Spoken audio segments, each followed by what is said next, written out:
हरे कृष्णा। आजकल हम देखते हैं, बार बार खबर आती है कि लोगों ने सुसाइड कर लिया, आत्महत्या कर ली। रिसर्च से पता चलता है कि इंडिया में हर वर्ष इतने सारे लोग सुसाइड करते हैं जिनकी उम्र ज़्यादातर 20 से 50 वर्ष के बीच की होती है। तो अभी देखा हमने रिसेंटली, प्रेक्षा मेहता नाम की एक टीवी एक्ट्रेस जो कि 25 साल की थी, उन्होंने भी आत्महत्या कर ली। बहुत दुखद घटना है, सुनकर के बड़ा दुख लगता है। इतनी सक्सेसफुल टीवी स्टार, कितने सारे सीरियल्स में वो आती थी, क्राइम पेट्रोल, मेरी दुर्गा, सिद्धि विनायक, ऐसे अनेकों सक्सेसफुल टीवी सीरियल्स वो कर रही थी, फिर भी आत्महत्या। तो लोग सोचने पर मजबूर हो जाते हैं, आखिर क्या कारण है कि लोग आत्महत्या करते हैं। तो आइए आज हम कुछ कारणों पर चर्चा करते हैं। कुछ इंटरनल रीजंस होते हैं, कुछ एक्सटर्नल रीजंस होते हैं। एक्सटर्नल रीजन अगर देखें आत्महत्या का, तो ज्यादातर लोग बताते हैं कि 10th में फेल हो गए, 12th में फेल हो गए, अपनी एक्सपेक्टेड रिजल्ट नहीं मिला तो व्यक्ति ने सुसाइड कर लिया। या फिर देखते हैं कि मैरिज में प्रॉब्लम आ रही है, हस्बैंड वाइफ रिलेशनशिप अच्छा नहीं है, तो दोनों में से कोई एक फ्रस्ट्रेशन में सुसाइड कर लेता है।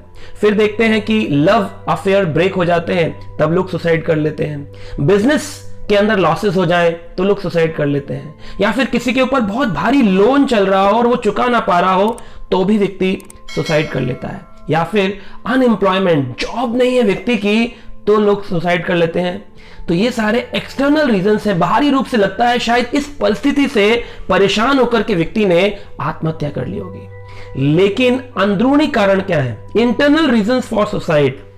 कहते हैं साइकियाट्रिस्ट और मेडिकल रिसर्च टीम ने पता लगाया है कि सुसाइड का जो कारण है, इसका मेन रीजन है इंस्टेंट इंपल्स का आ जाना।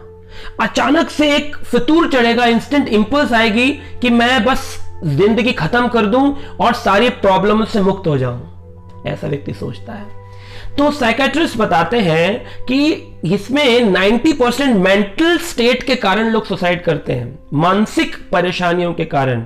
सिजोफ्रेनिक होते हैं, डिप्रेशन के शिकार होते हैं। 80% डिप्रेशन के शिकार ही होते हैं जो सुसाइड करते हैं, लेकिन उनको मालूम नहीं होता कि वो डिप्रेशन में है। तो इस प्रकार से हमें समझना चाहिए कि हम शास्त्र की दृष्टि से देखें और समझें कि सुसाइड के कारण क्या है। देखिए, भागवत के 4थे स्कंद में बताया गया है कि जब कोई दुश्मन हमें बुरा बोलता है तब हम फिर भी हमें सहन कर लिया जाता है कि अगर चलो वो हमारा दुश्मन था, हमारी उससे बनती नहीं थी। लेकिन अगर कोई हमारा प्रियजन, हमारा कोई बहुत ही सगा, हमारा रिलेटिव, हमारा फ्रेंड अगर हमको कुछ ऐसा बोल दे, तभी हमें तुरंत लगता है कि अरे इसने ऐसा कैसे बोल दिया। और सोचते सोचते सोचते सोचते व्यक्ति असहनीय पीड़ा में आकर के अपने शरीर को समाप्त कर लेता है, आत्महत्या कर लेता है। लेकिन उसे समझना चाहिए कि बताते हैं 2 प्रकार के एंगर होते हैं। एक होता है इंप्लोसिव एंगर, एक होता है एक्सप्लोसिव एंगर।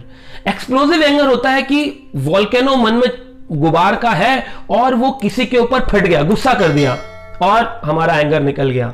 लेकिन एक होता है इंप्लोसिव एंगर, गुस्सा तो है, परिवार के व्यक्ति ने ऐसे कैसे बोल दिया, मेरे फ्रेंड ने ऐसा कैसे बोल दिया, और ये सोचते सोचते उसके अंदर का जो वोल्केनो है वो अंदर ही अंदर उबलता है और फिर एक समय हो जब वो फटता है तो इंस्टेंट इंपल्स आती है और व्यक्ति सुसाइड जैसी क्रिया कर बैठता है, आत्महत्या जैसी क्रिया कर बैठता है।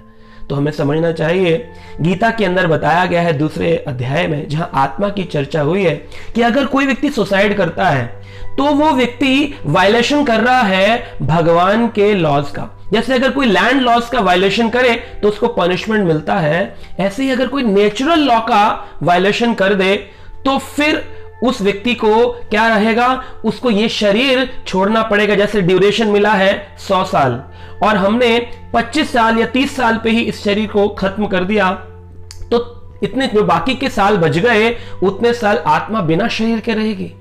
तो ये बात हमको समझनी चाहिए कि आत्मा जो है वो इस शरीर के अंदर, रेंटेड घर के अंदर, जैसे किराए के मकान में कोई व्यक्ति रहता है और मकान मालिक कहे कि भाई अभी किराए का मकान जो है तुम्हारा 11 महीने का नोटिस है, लेकिन तुम 5 महीने में ही छोड़ दो, तो उस व्यक्ति पर केस हो सकता है कि भाई तुमने इसको अपने समय से पहले कैसे निकाल दिया।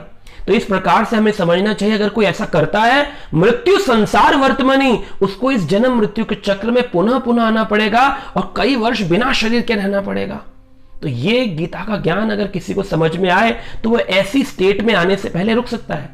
आइए जरा चर्चा करते हैं कि अगर ऐसा स्थिति किसी के साथ बन रही हो तो वो व्यक्ति कैसे इस परिस्थिति से बाहर निकले।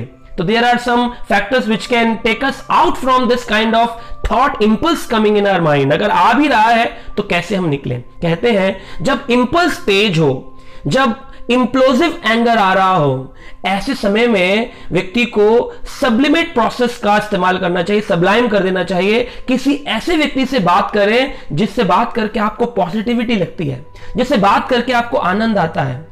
वैसे तो शास्त्र बताते हैं कि हमको किसी आध्यात्मिक व्यक्ति से बात करनी चाहिए, आध्यात्मिक काउंसलर से बात करनी चाहिए, जिससे बात करके मेरे मन का जो गुबार है वो निकल जाए।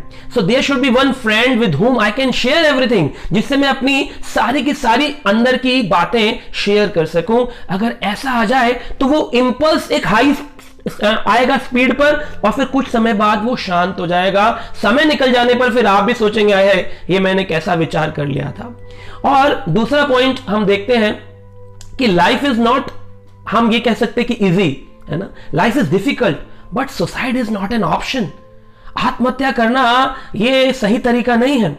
आप देखिए कि अगर कोई व्यक्ति की इच्छाएं बहुत ज्यादा है, उसकी डिजायर्स बहुत ज्यादा हैं, वो अनहेल्दी कंपैरिजंस करता है, दूसरों से कंपेयर करता है अपने आप को कि वो इतना सक्सेसफुल, मैं इतना अनसक्सेसफुल, वो अनहेल्दी कंपैरिजन करता है। अरे हमें कंपैरिजन अपने से करना चाहिए कि मैंने अपने अंदर कितनी ग्रोथ करी है। दूसरे से कंपेयर करता रहूंगा तो ये डिजायर्स, मेरी अनएक्सपेक्टेड डिजायर्स, मैंने ऐसी इच्छाएं रख ली हैं जो पूरा होना मुश्किल है, बड़ी अनरियलिस्टिक डिजायर्स मैंने रखी हैं और फिर मैं फ्रस्ट्रेट हो रहा हूं। अगर मान लीजिए मैंने जो डिजायर रखी और वो पूरी नहीं भी हो रही है, आई शुड हैव टॉलरेंस, मुझे थोड़ा पेशेंस रखना चाहिए, थोड़ा टॉलरेंस रखना चाहिए, थोड़ी सहन शक्ति होनी चाहिए। मात्र स्पर्शस्तु कौन्तुवे शीत उष्ण सुख दुःखदा आगम अपायनो अनित्यानाम ताम तितिक्षुः भारतः। हे भरत पुत्र, भगवान कहते हैं थोड़ी सी सहनशीलता लेके आओ। ये जीवन में आने वाले सुख और दुख तो सर्दी और गर्मी के समान है। जैसे सर्दी आकर के गर्मी आ जाती है, गर्मी आके सर्दी आती है, वैसे ही आज हो सकता है रेड लाइट हो, लेकिन कल हमारे लिए ग्रीन लाइट भी होने वाली है।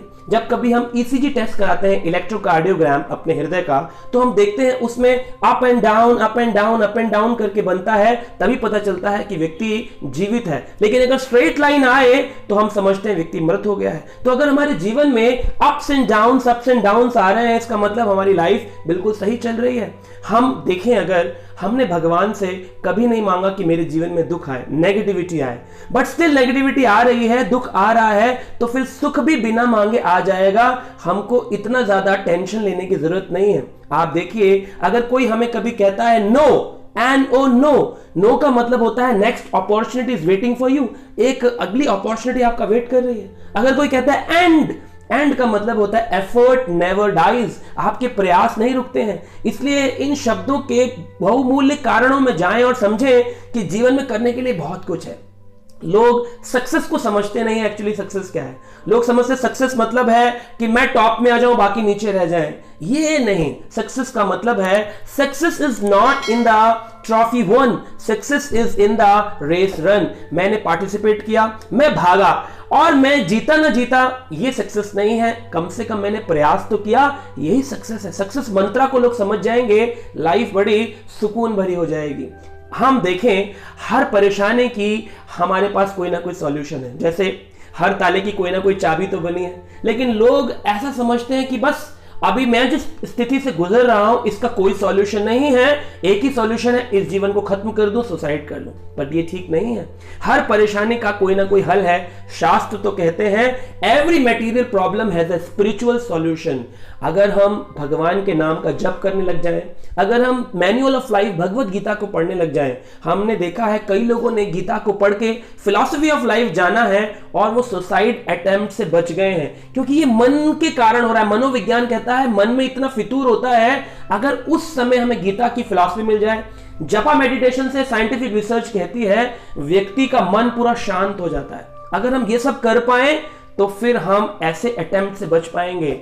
जो हो चुका उसको हम कुछ नहीं कर सकते, लेकिन हमारे समाज में अब आगे ऐसा ना हो, इसके लिए हमें इस ज्ञान को अवश्य में अपने जीवन में उतारना चाहिए और अपने जीवन को इन तरह के मुश्किलों से, नेगेटिविटी से, डिप्रेशन से और सुसाइडल अटेम्प्ट से बचाना चाहिए। आशा करते हैं आप समझ गए होंगे। हरे कृष्णा।